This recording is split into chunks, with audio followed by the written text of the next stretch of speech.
son solamente una iniciativa estatal, sino que es más bien una necesidad social de que abordemos a fondo los temas en los cuales nos encontramos ahora y que de alguna manera están en el tapete público por algunas razones, que es quizás lo que quisiera exponer y abonar al conversatorio que ustedes van a llevar adelante. En realidad, a nuestro modo de ver, no es que haya habido un aumento o una época de aumento inusitado de situaciones de violencia en el espacio educativo y de violencia sexual en el espacio educativo, sino que más bien hay como un momento importante en el cual nos hemos atrevido a hablar de estos temas.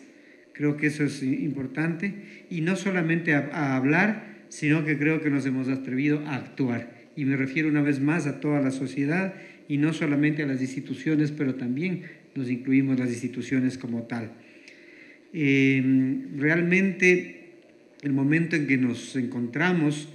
con que asomaban unas situaciones que cada cierto tiempo afloran,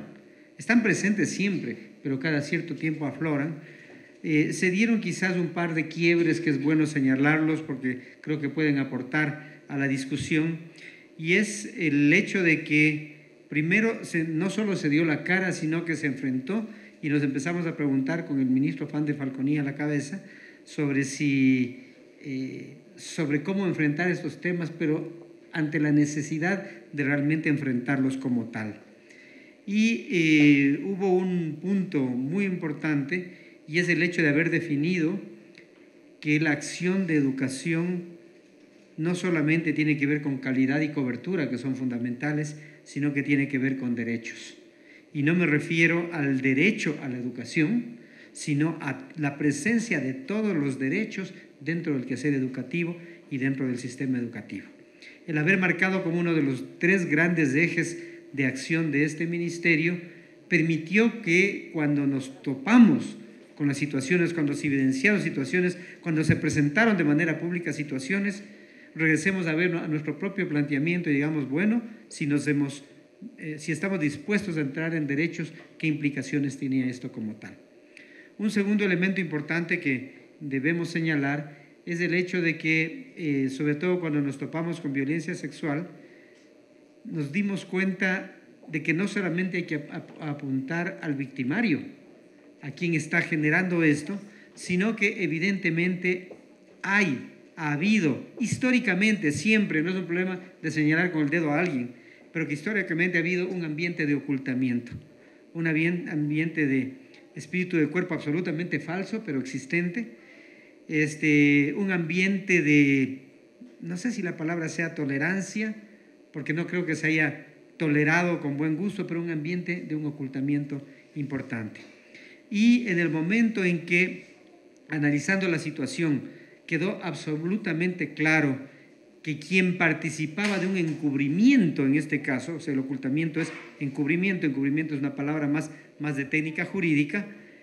que del momento en que alguien participaba en el encubrimiento, se convertía en alguien sujeto a sanción penal. Creo que ese es un quiebre importantísimo, es algo que nos dimos cuenta, probablemente nos dimos cuenta por haber estado en espacios de derechos, pero quedaba claro que no es un asunto solamente que puede ser disculpado, dispensado, trabajado o procesado solo en el sistema educativo, sino que realmente se trataba de un hecho, no solamente penal el delito en sí, sino penal también el encubrimiento.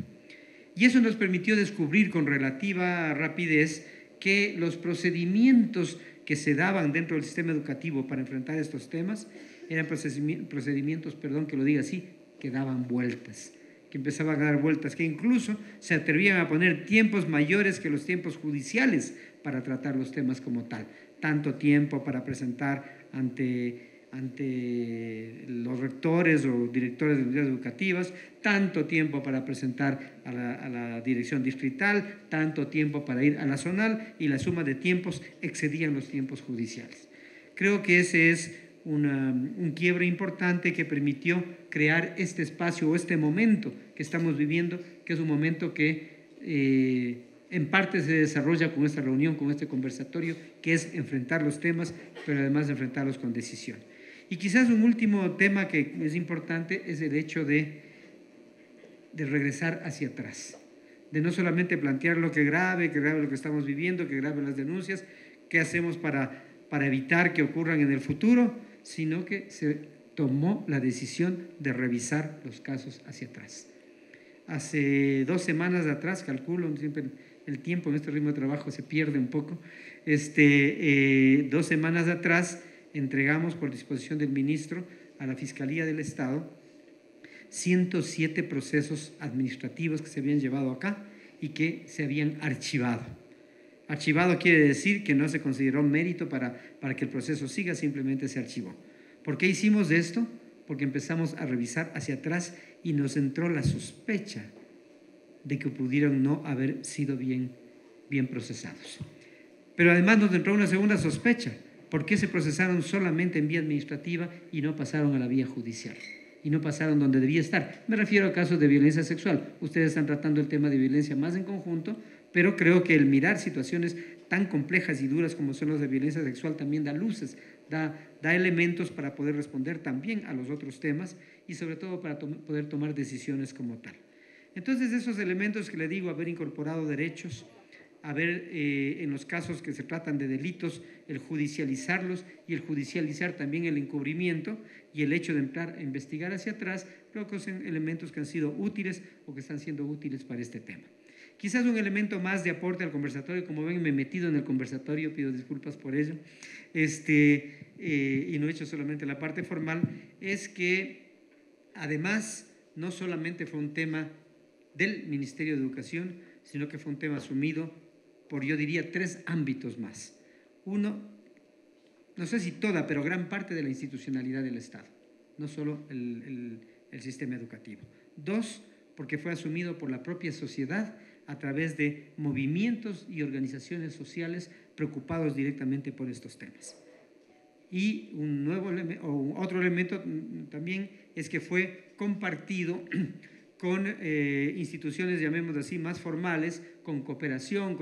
internacional, con ONGs, digamos que han trabajado permanentemente en derechos, que también se unieron a este esfuerzo común colectivo para enfrentar estos temas. Creo que de alguna manera en esta mesa también están representados esos diversos ámbitos y es lo que puede hacer que prospere. Este no es un solo evento, la idea es tener una serie de conversatorios, pero quiero aclarar, no se trata de desahogar el tema en conversatorios, no, el tema lo estamos enfrentando, el tema está siendo tratado, el tema está siendo discutido, el mismo día de hoy lo hemos discutido con el ministro este tema una vez más. Hay acción judicial, hay acción administrativa, hay medidas que se están tomando y entonces los conversatorios adquieren una profundidad mayor. Primero porque hay más elementos para discutir y segundo porque los resultados de la discusión pueden caer en un terreno fértil de tener avances. Muchas gracias a quienes asisten, muchas gracias a quienes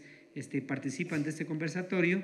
Creo que es muy importante el trabajo que se está haciendo y cuenten con el Ministerio para que esto siga prosperando. Muchas gracias.